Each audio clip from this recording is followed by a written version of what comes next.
Oke, tes aman ya. Jadi selamat sore ya teman-teman. Sepertinya sore sini. Ya setengah 5 ya. Nah jadi di video kali ini kita bakal sedikit kembali lagi ya ke OSPF karena saya belum lengkap ternyata untuk si OSPF ya. Nah jadi di video kali ini kita bakal coba untuk OSPF Sumari ya. Yang mana nantinya ini kan banyak nih teman-teman untuk si networknya ya. Nah, kalau kita advertising semua, itu akan memberatkan sisi routernya teman-teman. Jadi ini anggap aja routernya sudah speknya nggak terlalu kuat ya, ataupun sekedar meringankan beban ya. Nah, di sini saya udah punya nih untuk topologinya begini ya teman-teman. Sebentar ya, saya nyalakan dulu. Saya nyalakan dulu si Oracle VirtualBox. Kayaknya yang sebelah aja deh. Tunggu ya teman-teman.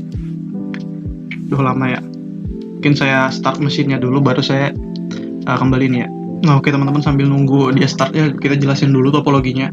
Nah, di sini di R4B ya atau R4B ini kita punya klien IP-nya itu 1, 2, dan 3 nih teman-teman. Sedangkan di RB3 ya, RB3B ini dia punya klien 10, 20, 30.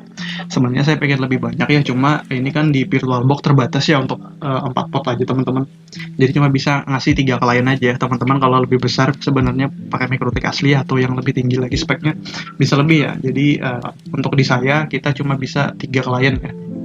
3 klien network. Nah, untuk konfigurasinya ini teman-teman bisa ngikutin video saya yang cara konfigurasi OSPF multi area ya. Karena di sini kita menggunakan area 0 dan juga area 1 teman-teman. Nah, untuk melakukan sumarinya itu di mana sih untuk meringkasnya?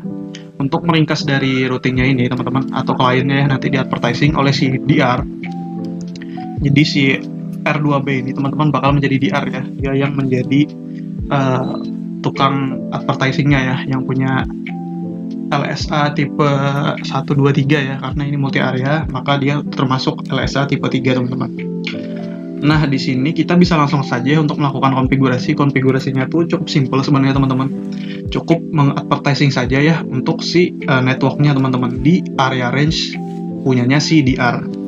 Nah, untuk DR teman-teman bisa nonton video saya ya, itu lumayan panjang karena saya ini ya agak cukup bagus untuk meringkasnya, jadi saya ringkas nih seperti video ini ya biar nggak terlalu lama. Nah, kita langsung aja nih coba. Nah, untuk oh iya ini belum ya. Nah, di sini untuk routernya itu terhubung menggunakan IP 10.10 titik di sini R4 itu 1 teman-teman, di sini 10.10.2 ya untuk R2B. Begitu pula dengan ini teman-teman, dia punya IP 5, di sini punya IP 6. Nah, mungkin saya bukakan sedikit ya untuk ini udah selesai juga apanya MikroTiknya ya, VirtualBox teman-teman. Nah, jadi kita masuk dulu, kita mungkin cek konfigurasinya dulu ya. Aduh, ini nggak nyala ya hotspotnya. Saya connect dulu teman-teman biar bisa masuk ya MAC address-nya. Ini karena nggak masuk IP-nya, nggak bisa masuk WiFi, jadi dia nggak terdeteksi juga MAC address-nya. Nah, ketika kita nyalakan, ini harusnya udah muncul nih teman-teman. Sambil saya cek dulu ya rekamannya, kayaknya masih ke-record dah, suaranya masih masuk. Tes, oke masih masuk ya, ini 3 menit. Kita percepat aja, jangan kayak video yang saya yang sebelumnya teman-teman, itu panjang banget ya, nggak terarah. Jadi ini saya lebih terarah teman-teman dan nggak banyak buang waktu ya. Nah, untuk kliennya teman-teman bisa lihat ya di sini sesuai dengan yang di ini tadi teman-teman, di topologi kita ya. Nah, ini sama nih 1, 2, 3 ya. Begitu pula juga IP-nya nih teman-teman. Nah, ini 1 ya, 10.1 sesuai dengan yang ada di topologi. Jadi semua ini sesuai dengan topologi teman-teman untuk IP-nya ya. Nah, kita cek juga di sini untuk OSPF-nya gimana. Secara lengkapnya itu teman-teman bisa nonton video saya yang OSPF multi area teman-teman. Nah, di sini teman-teman bisa lihat ya. Sini saya ubah untuk si priority-nya ini 10 ya. Ini di R2B 100 teman-teman agar dia menjadi DR ya. Nah, ini seperti ini ya teman-teman untuk instance-nya. Di sini di port-nya saya menggunakan loopback. Networknya di sini full backbone karena sesuai dengan topologi ya. Jadi ini udah selesai ya. IP-nya udah saya tampilkan, konfigurasi OSPF-nya sudah saya tampilkan juga teman-teman. Nah, kita pindah aja nih ke R2B ya teman-teman. R2B ini sebagai ininya teman-teman, sebagai DR-nya ya. Sini IP-nya simple sedikit banget karena dia cuma sebagai penjalur. Nih teman-teman bisa lihat IP-nya itu sama ya dengan yang sebelumnya nih, yaitu 2 dan 5, sama seperti yang di topologi ini teman-teman. Ini 2 di sini ya, ke R4B Sedangkan 5 IP-nya itu ke R3B teman-teman. Nah di sini juga saya liatin untuk OSPF saya ya. Nah ini saya bikin 100 ya, agar dia bisa menjadi DR teman-teman. Karena prioritinya lebih tinggi, maka dia akan jadi DR teman-teman. Gitu ya, kalau si DR kemarin itu videonya sebenarnya cukup simpel teman-teman, nggak selama itu ya. Cuma saya nggak desainnya kurang ya untuk penyampaian, jadi agak lama. Jadi sebenarnya cukup meninggikan angkanya saja teman-teman. Untuk load balance kemarin itu cost-nya disamain teman-teman. Nah di sini udah kelihatannya dia menjadi DR nih teman-teman. Nah ini ya designated router, dia yang mengelola semuanya teman-teman. Teman-teman bisa lihat untuk LSA-nya ya. Nah dia punya LSA Sumari karena dia multi area teman-teman. Ini sedikit juga ya tentang LSA di OSPF teman-teman. Router ini LSA tipe 1 ya, dia cuma mengiklankan kalau saya punya router gitu. Terus network ini yang dia yang punya DR biasanya, yang punya network ini teman-teman. Terus dia juga punya Sumari karena ini multi area ya. Teman-teman bisa lihat di sini saya punya 2 area, yaitu area 00 backbone dan juga area 1 teman-teman. Networknya seperti ini ya. Ini networknya terhubung dengan R4B teman-teman di area 1 ya. Nah saya rasa sudah ya untuk si R2B ini teman-teman. Ini saya hapus dulu ya, kalau nggak salah sudah saya ini teman-teman. Nah ini ada ya, jadi saya hapus dulu nih. Ini yang bakal nanti menjadi sumarinya teman-teman. Nah kita lanjut ke R4B ya buat cek konfigurasinya teman-teman. R4B, R3B teman-teman. Nah ini sama juga seperti yang di topologi kita teman-teman untuk konfigurasinya ya. Nah kita cek dulu dari IP-nya teman-teman. Nah samakan ya 10.1, 20.1 dan 30.1 teman-teman. Sesuai dengan ini ya kliennya. Di sini juga bisa saya cekkan untuk konfigurasi OSPF-nya. Nah di sini ya, ini sama teman-teman, saya bikin 10 ya biar jadi backup nih, kan dia jadi backup ya. Karena DR-nya itu si R2B teman-teman. Jadi untuk Sumari ini wajib dia menjadi DR teman-teman, karena DR itu kan ya yang tukang sebarnya teman-teman, ini cuma sebagai backup. Nah di sini kita bisa lihat di sini networknya saya punya area 1 ya, sesuai dengan yang di topologi ini teman-teman. Nah di sini ya ini full area 1. Teman-teman bisa ini sudah saya bikin ya, saya siarkan networknya. Kalau begini kan ini ya teman-teman, kita cek ya. Nah ini kan muncul semua ya DAO nih dari 1, 2, 3, ini ribet teman-teman, dan ini memberatkan dari sisi routernya. Makanya itu kita bakal coba menggunakan routing Sumari ya. Sumari itu kan artinya meringkas ya. Nah karena ini /B ya teman-teman, kemungkinan ini /B, kelas B bukan /B, OSPF Sumari kalkulator ya. Jadi kita pakai kalkulator karena saya sendiri ini teman-teman belum belum terlalu GG gitu untuk menghitung subnet dari si kelas B teman-teman. Apalagi kelas A ya, itu saya nggak bisa ngitung teman-teman. Ini saya cek dulu ya, saya lupa situs apa yang saya pakai, jadi saya stop dulu teman-teman, saya nyari situsnya ya. Dia ada situsnya teman-teman buat menghitung. Ini sudah saya dapat ya, ternyata situsnya itu dari Calcipi router Sumari. Nah di sini teman-teman bisa isi aja untuk klien-kliennya ya. Nah di sini saya bakal isi dari ini dulu deh, dari area backbone ya. 0/24 itu. Bentar dulu ya. Oh, berarti ini begini ya, saya agak lupa nih tadi. 1.0, terus kita bikin lagi nih, saya kopas aja ya di atas. Nah ini 2.0, jadi nggak pakai subnetnya. Maaf ya teman-teman, padahal saya udah nyoba sebelumnya ya. Nah karena di sini kita pakai 3 aja ya, sebenarnya ini lebihan teman-teman. Nah jadi kita bakal mensumarinya itu menggunakan IP ini teman-teman. Ini sebenarnya lebihan ya, tapi nggak apa-apa, kita pakai. Nah di sini bakal kelihatan nih untuk network yang termasuk apa aja, sesuai dengan yang kita tulis sebelumnya ya teman-teman di atas nih. Jadi yang masuk ke dalam range-nya itu adalah 1, 2, dan IP-nya 3 teman-teman. Nah ini untuk si area 0 kita ya. Jadi kita akan ke R2B teman-teman. Sebelumnya kita bakal cek ya, di sini masih menggunakan ini nih. Nanti dia bakal berubah nih teman-teman, jadi network ini ya. Nanti /22 teman-teman. Enggak lagi, jadi nanti ini hilang nih teman-teman. Yang 1, 2, 3 ini IP-nya bakal hilang. Soalnya digantikan sama si area range tadi teman-teman. Yang di sini ya, nih area range. Nah di sini kita bisa mulai aja teman-teman, langsung ya karena kliennya itu 192.123 ini area 0, maka kita bakal masukin area 0 teman-teman. Nah, kita langsung isi aja ya. Gak aku kopas ya, saya kopas dulu teman-teman. Nah, kita pakai tool ya untuk menghitung addressnya ini teman-teman. Kok nggak bisa ya, paste dong.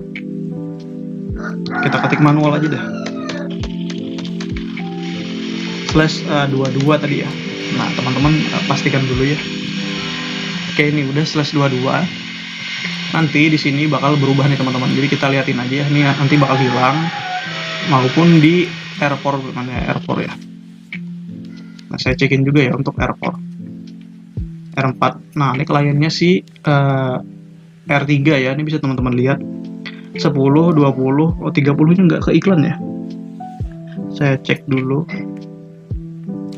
R3 nggak ke iklan nih. Oh, ini kita perbaiki sebentar ya teman-teman. Kalau lama saya skip. Oke, ini udah hitung ulang harusnya. Nah, udah muncul. Oke, tipe ya. Nah, di sini teman-teman kan bisa lihat ya untuk IP-nya itu 10, 20 dan 30. Ini nanti bakal teringkas juga teman-teman. Langsung aja kita ke R2B. Nah, ini kita cost-nya calculate teman-teman, areanya backbone-nya, karena ini klien dari area backbone teman-teman, dari R4B ya. Nah, sekarang kita tambahkan juga untuk si ini teman-teman, kliennya dari R3 ya. Tadi itu kan R4 ya. Saya cek dulu, bener gak saya sebutnya nih. Oh, salah teman-teman, R3 ya. Ini klien dari R3 teman-teman. Yang tadi itu klien dari R4 yang satu tadi ya. Nah, teman-teman bisa cek juga nih sama ya, tapi dia menggunakan /19 teman-teman. Yang masuk networknya apa aja ini ya. 10, 20 dan 30 teman-teman. Nah, ini langsung aja ya karena kita sudah tahu juga tadi itu untuk perhitungannya ya. Aduh, lepas. Nah, ini bisa dikopas nih. Tadi nggak bisa ya. Kita pakai /19 kalau nggak salah, tadi kita cek dulu. Nah, betul ya. Sebenarnya lebihan ya, tapi nggak apa-apa, ini cuma contoh aja teman-teman. Nah, sekarang kita bakal reset dulu untuk instance-nya. Soalnya kita cek dulu deh, kalau nggak salah itu perlu di reset ya, nih belum nih. Jadi kita reset dulu instance-nya.